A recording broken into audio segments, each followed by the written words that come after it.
अगर आप जेओआईटी की तैयारी कर रहे हो तो इस वीडियो को जरूर देखना। इस वीडियो में हम डीवीएमएस के कुछ मोस्ट इंपॉर्टेंट एमसीक्यूज देखने वाले हैं और जैसे कि आप सभी को पता ही होगा, हमने एक सीरीज शुरू की है जिसमें सुबह आपको डेली टारगेट दिया जाता है कौन सा टॉपिक आपने पढ़ना है, कहाँ से पढ़ना है, किस तरीके से आपने पढ़ना है और शाम के समय उसके एमसीक्यूज लाए जाते हैं। तो आज आपको हमने डीवीएमएस दिया था। इसमें सबसे पहला क्वेश्चन आपसे पूछा जाता है, relational database management system model का आविष्कार किसने किया था, जिसे फादर ऑफ रिलेशनल डेटाबेस कहा जाता है।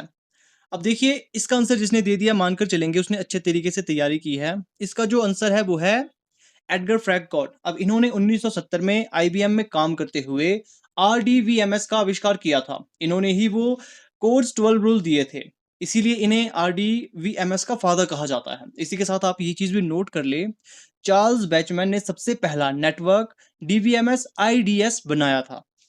नेक्स्ट क्वेश्चन की बात करते हैं। डीवीएमएस में ट्रांजैक्शन मैनेजमेंट के अंतर्गत एसीआईडी प्रॉपर्टीज का पालन किया जाता है। इसमें आई का क्या अर्थ होता है?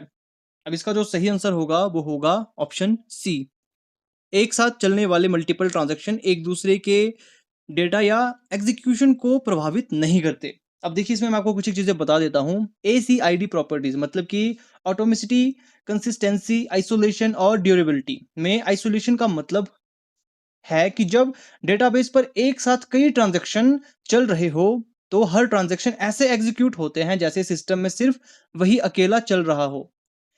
एक का बदलाव दूसरे को तब तक नहीं दिखाता जब तक वो कमिट ना हो जाए। नेक्स्ट क्वेश्चन की बात करते हैं। किसी रिलेशनल टेबल में एक ऐसी की जो टेबल के सभी टपल्स को यूनिकली आइडेंटिफाई कर सकती है और जिसमें से कोई भी रेडुडेंट एट्रीब्यूट नहीं हटाया जा सकता, उसे क्या कहते हैं? ये भी काफी इंपॉर्टेंट क्वेश्चन है। इसका जो सही आंसर है वो होगा कैंडिडेट कीज।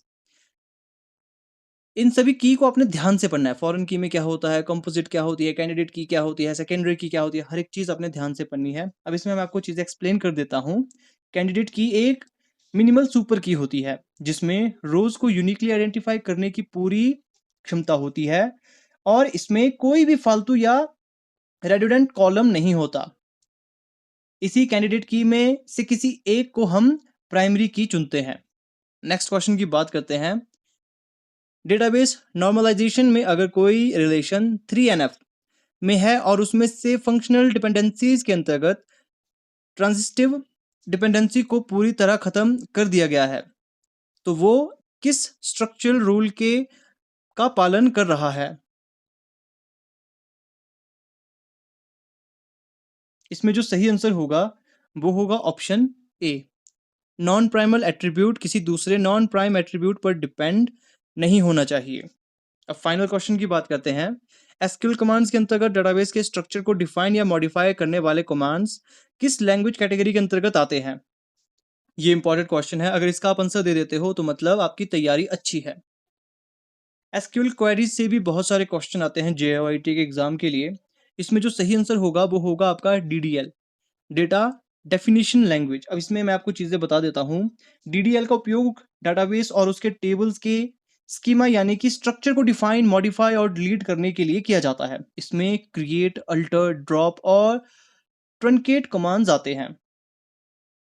तो ये कुछ एक चीजें हैं। अब जैसे डीएमएल में क्या क्या चीजें आती है? डीएमएल में सिलेक्ट, इंसर्ट, अपडेट आते हैं जो डेटा पर काम। इसी तरीके से डीसीएल में क्या आते हैं कमेंट करके मुझे बताइए, और टीसीएल में क्या आते हैं ये भी आपने कमेंट करके मुझे बताना है। ये कुछ एक क्वेश्चंस थे जो मुझे आपसे पूछने थे। आई होप आप सभी की तैयारी अच्छी चल रही होगी। किसी को डाउट है तैयारी से रिलेटेड कि तैयारी कैसे की जाए तो आपने कमेंट करके ज़रूर पूछना है। वैसे आपको हर एक चीज़ अब तक तो पता लग ही चुकी होगी, तैयारी कहाँ से करनी है, कैसे करनी है, किस यूट्यूब चैनल से पढ़ना चाहिए, चैट जीपीटी और गूगल जेमिनाई का यूज़ कैसे कर सकते हैं। अगर आपको इस चीज़ में डाउट है कि चैट जीपीटी या गूगल जेमिनाई का यूज़ कैसे करें, आप उस पर भी मुझे पूछ सकते हो। मैं उस पर आपको एक डिटेल में वीडियो बता दूंगा कि किस तरीके से आप प्रॉम्प्ट डालना होगा, किस तरीके से आपको रिजल्ट मिलेंगे। आई होप आपके सारे क्वेश्चंस यहाँ पे ठीक हुए होंगे। कुछ एक क्वेश्चन मैंने थोड़े एडवांस लेवल के लिए थे। अगर लगभग आप यहाँ पे 3 स्कोर कर रहे हो तो मतलब आप तैयारी अच्छी कर रहे हो। 2 क्वेश्चन मैंने एडवांस लिए थे। ऐसे ही डेली वीडियोज़ के लिए अपने चैनल के साथ जुड़े रहना है। अब मिलते हैं कल किसी नए टारगेट के साथ।